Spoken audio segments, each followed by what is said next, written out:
इस दौरान जो अनुभव आए हैं उसकी समीक्षा, उन पर चर्चा हमें आगे के लिए बहुत उपयोगी हो सकती है।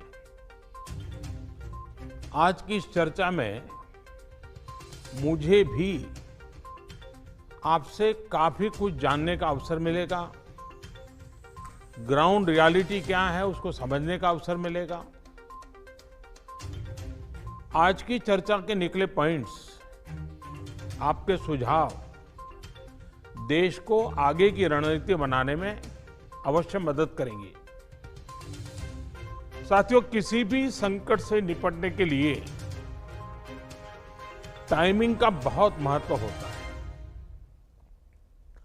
सही समय पर लिए गए फैसलों ने देश में कोरोना संक्रमण को नियंत्रित करने में बहुत मदद की है। भविष्य में जब कभी भारत की कोरोना के खिलाफ लड़ाई का अध्ययन होगा तो ये दौर इसलिए भी याद किया जाएगा कि कैसे इस दौरान हमने साथ मिलकर के काम किया, कोऑपरेटिव फेडरलिज्म का सर्वोत्तम उदाहरण प्रस्तुत किया। साथियों, जब कोरोना दुनिया के अनेक देशों में चर्चा का विषय भी नहीं बना था, तब भारत ने इससे निपटने के लिए तैयारियां शुरू कर दी थी, फैसले लेने शुरू कर दिए थे। हमने एक एक भारतीय की जिंदगी को बचाने के लिए दिन रात मेहनत की है। बीते हफ्तों में हजारों की संख्या में हमारे भारतीय भाई बहन विदेश से अपने वतन वापस लौटे हैं। बीते हफ्तों में लाखों की संख्या में प्रवासी श्रमिक अपने अपने गांव पहुंचे हैं।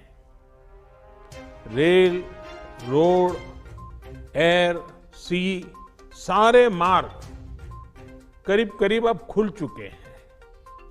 लेकिन इसके बावजूद, हमारी इतनी जनसंख्या होने के बावजूद भारत में कोरोना संक्रमण उस जैसा विनाशकारी प्रभाव नहीं दिखा पाया जो दुनिया के और देशों में कोरोना ने आफत पैदा की है। दुनिया के बड़े बड़े एक्सपर्ट्स, हेल्थ के जानकार लॉकडाउन और भारत के लोगों द्वारा दिखाए गए अनुशासन की आज भारी चर्चा हो रही है। आज भारत में रिकवरी रेट 50% से ऊपर चला गया है। आज भारत दुनिया के उन देशों में अग्रणी है जहां कोरोना संक्रमित मरीजों का जीवन बच रहा है। कोरोना से किसी की भी मृत्यु दुखद है। हमारे लिए किसी एक भारतीय की भी मृत्यु असहज करने देने वाली है। लेकिन ये भी सच है कि आज भारत दुनिया के उन देशों में है जहां कोरोना की वजह से सबसे कम मृत्यु हो रही है। अब अनेक राज्यों के अनुभव आज आत्मविश्वास जगाते हैं कि भारत कोरोना के इस संकट में अपने नुकसान को सीमित करते हुए आगे बढ़ सकता है, अपनी अर्थव्यवस्था को तेजी से संभाल सकता है। साथियों, बीते 2 हफ्ते के अनलॉक 1 ने हमें एक बड़ा सबक ये भी दिया है कि अगर हम नियमों का पालन करते रहें, सारे दिशा निर्देशों को मानते रहे तो कोरोना संकट से भारत को कम से कम नुकसान होगा। इसलिए मास्क या फेस कवर, उस पर बहुत ज्यादा जोर देना अनिवार्य है, आवश्यक है। बिना मास्क या फेस कवर के घर से बाहर निकलने की अभी कल्पना करना भी सही नहीं है। ये जितना खुद उस व्यक्ति के लिए खतरनाक है, उतना ही उसके आसपास के लोगों के लिए भी। इसलिए 2 गज की दूरी का हमारा मंत्र हो, दिन में कई बार 20-20 सेकंड के लिए साबुन से हाथ धोने की बात हो, सैनिटाइजर का इस्तेमाल हो, ये सभी बहुत गंभीरता से किए जाने चाहिए।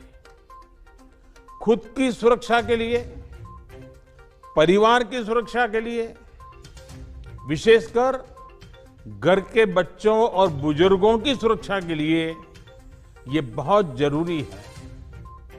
अब तक लगभग सारे ऑफिसेस खुल चुके हैं।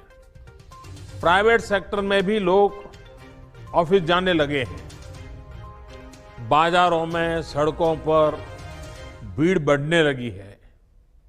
तो ये सारे उपाय ही कोरोना को तेजी से फैलने से रोकने में मददगार होंगे। थोड़ी सी भी लापरवाही, थोड़ी सी भी ढिलाई, अनुशासन में कमी कोरोना के खिलाफ हम सभी की लड़ाई को कमजोर करेगा। और इतने दिनों की जो तपस्या है, उस पर पानी फिर जाएगा। हमें इस बात का हमेशा ध्यान रखना है कि हम कोरोना को जितना रोक पाएंगे, उसका बढ़ना जितना रोक पाएंगे, उतना ही हमारी अर्थव्यवस्था खुलेगी, हमारे दफ्तर खुलेंगे, मार्केट खुलेंगे, ट्रांसपोर्ट के साधन खुलेंगे और उतने ही रोजगार के नए अवसर भी बनेंगे। साथियों, आने वाले दिनों में अलग अलग राज्यों में इकोनॉमिक एक्टिविटी का जिस तरह विस्तार होगा, उससे मिले अनुभव दूसरे राज्यों को भी बहुत लाभ पहुंचाएंगे। बीते कुछ हफ्तों के प्रयासों से हमारी अर्थव्यवस्था में ग्रीन शूट्स दिखने लगे हैं। पावर कंजम्पशन जो पहले घटता जा रहा था, वो अब बढ़ना शुरू हुआ है।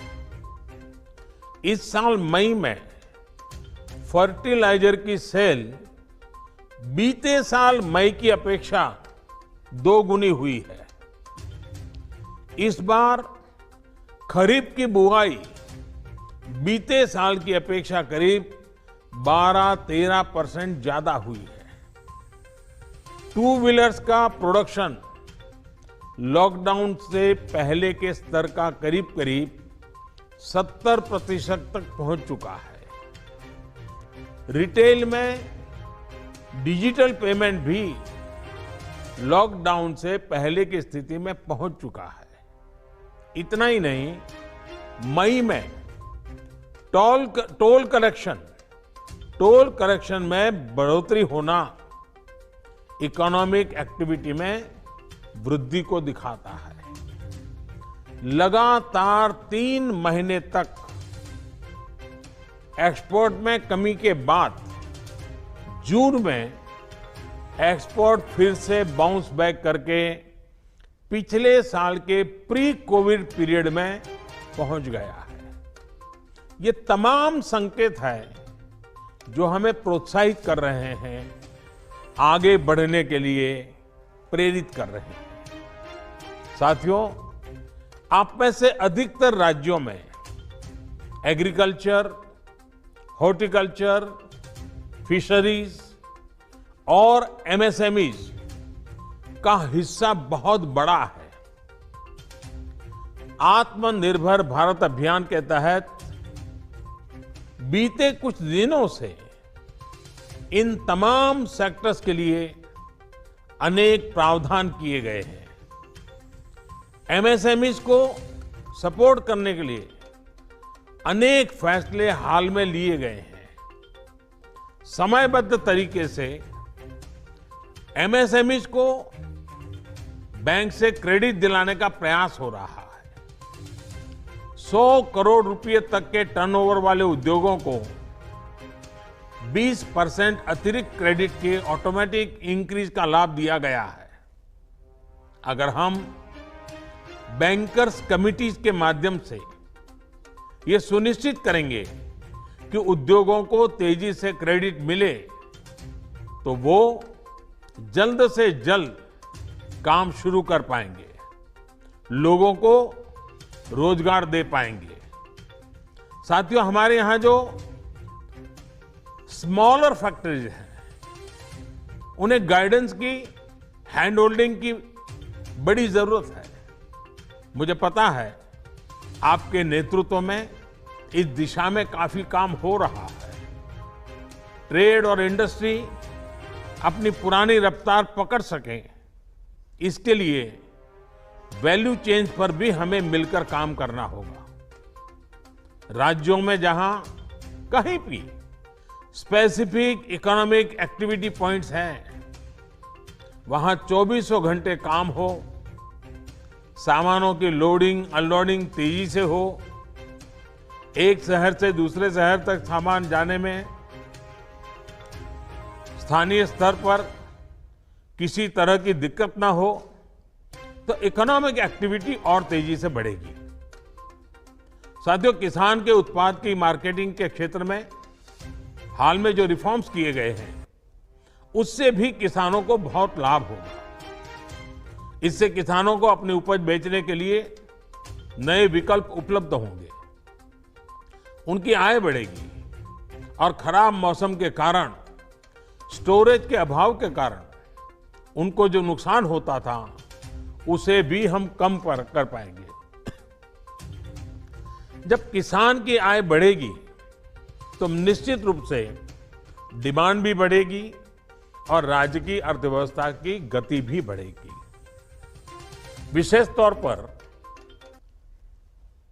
नॉर्थ ईस्ट और हमारे आदिवासी इलाकों में फार्मिंग और हॉर्टिकल्चर, इसके लिए अनेक अवसर बनने वाले हैं।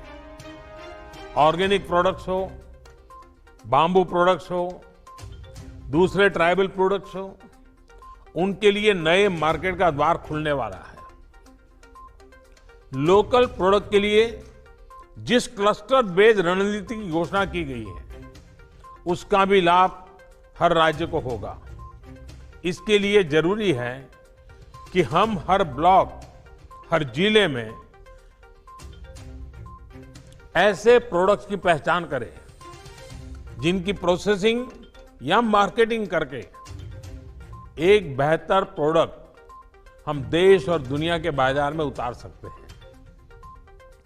साथियों, बीते दिनों आत्मनिर्भर भारत अभियान के तहत जितनी भी घोषणाएं की गई हैं, वो एक निश्चित समय सीमा के भीतर जमीन पर उतरे, इसके लिए हमें एकजुट होकर काम करना है। इस पृष्ठभूमि में कोरोना से लड़ाई और इकोनॉमिक एक्टिविटी से जुड़े आपके जो सुझाव हैं, जो तैयारियां हैं, वो जानने के लिए मैं बहुत उत्सुक हूं और मुझे पक्का विश्वास है कि अनुभव के आधार पर आपकी जो बातें आएगी, वो आने वाले रणनीति बनाने में बहुत काम आएगी। मैं गृह मंत्री जी से आग्रह करता हूं कि वे आगे की चर्चा का संचालन करें।